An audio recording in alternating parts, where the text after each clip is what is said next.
as we are seeing the devastating pictures out of Bucha, Ukraine's foreign ministry is calling the civilian casualties, quote, a massacre, and calling for immediate G7 sanctions. Your response to that? Well, the pictures we are seeing are just heart-wrenching, and these are the latest series and just devastating images that have emerged from this conflict. A couple things on this. We have known for some time that the Russians had these kinds of atrocities in mind. In fact, before the Russian aggression began against Ukraine, we warned of this very type of occurrence, and now we're seeing it in vivid color. When it comes to our sanctions, we've always said that we will continue applying pressure on President Putin, on the Kremlin, on all of those around him, including oligarchs and cronies who are empowering this war of choice against Ukraine until and unless the Kremlin de-escalates, until and unless the violence diminishes, and until and unless these kinds of atrocities come to an end. So I suspect you will very soon see additional pressure applied. When it comes to these images out of Bucha, we've already assessed that Russia's forces have committed war crimes. What we're doing, we are collecting information, one, to shine a spotlight on precisely what they're doing, but two, to ensure that all of those who have perpetrated these atrocities and all of those who ordered these atrocities are held to account. That's our mission.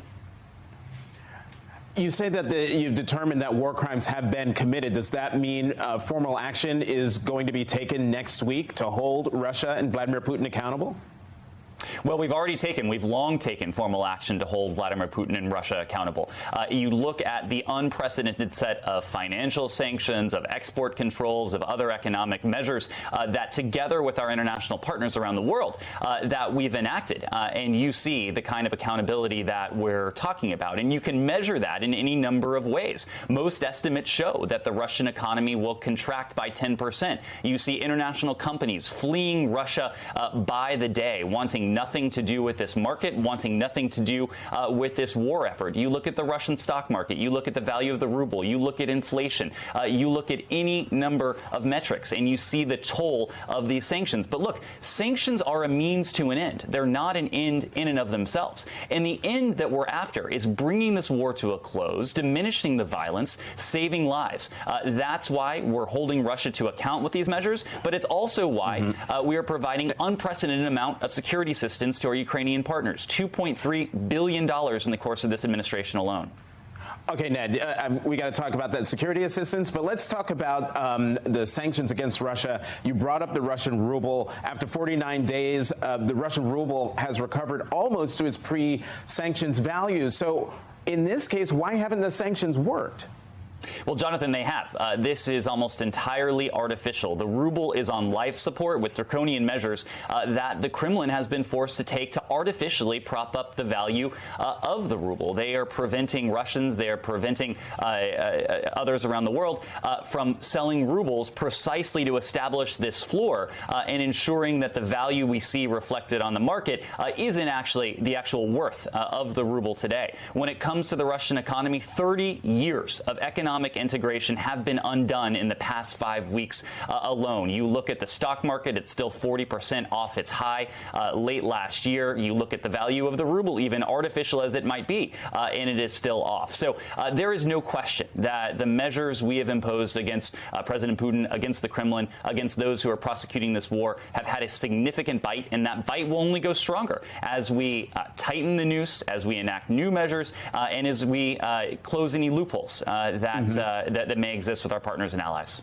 Ned, what can you tell us about the administration transferring Soviet-made tanks to the Donbas region? Well, what I can tell you, Jonathan, is that we have provided, as I said before, an unprecedented amount of security assistance, $2.3 billion over the course of this administration, $1.6 billion over the course of the past month alone.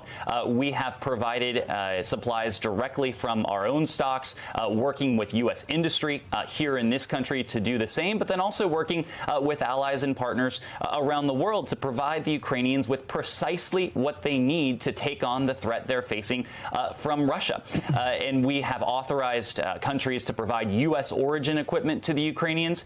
In some cases, countries are providing weapons from their own stocks.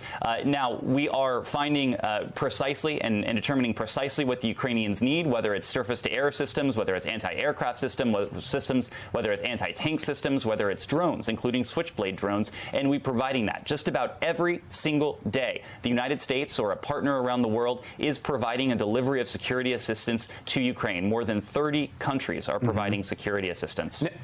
Ned, how serious are these peace talks in Turkey? Because I'm just wondering if the Russians are just playing for time as they're pushed out of the Kiev region and moving its attention to the east.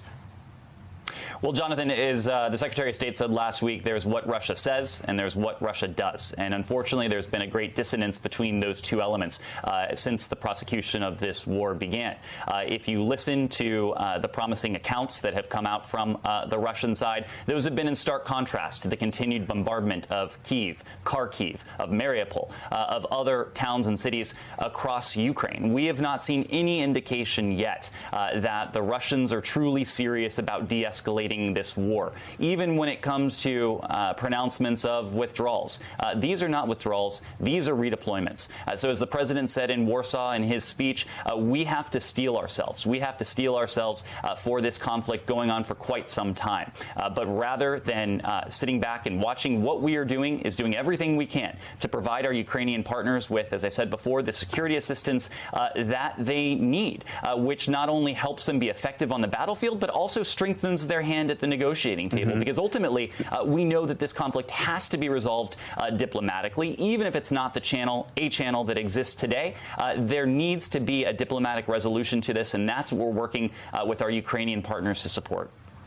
Ned, less than a minute left, but last question for you. The New York Times reported this week that Putin's popularity in Russia is soaring at 83%, up from 69% in January. How concerned are you that this will only strengthen Putin's resolve?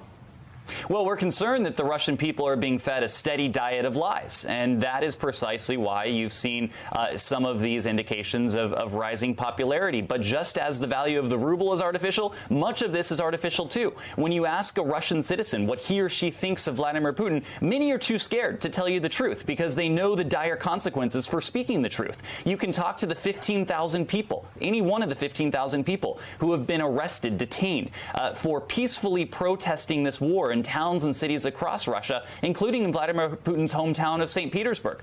So the Russian people know that the consequences that await them for speaking the truth, and Vladimir Putin is trying to intimidate, is trying to suppress his own people in every which way he can. But ultimately, that will give way to the truth. And we see that every day in Russia.